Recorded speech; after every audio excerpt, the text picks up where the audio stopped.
ఏమైంది కిరణ్య? నువ్వు ఓడిపోయినావా? మరి ఎందుకు ఏడుస్తున్నావు? నేను కట్టిన తమ్ముని ముట్టుకొనిస్తలేరా? అందుకే ఏడుస్తున్నావా? సరే తమ్ముని విలువపో. తమ్ముని క్యూట్ ఉంటుంది.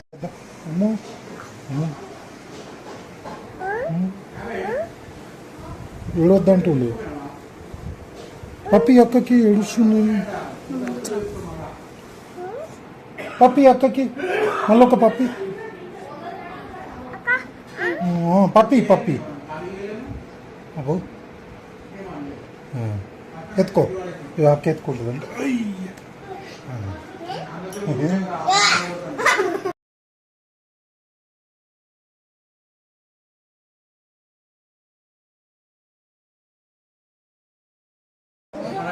హ్యాపీ ఇప్పుడు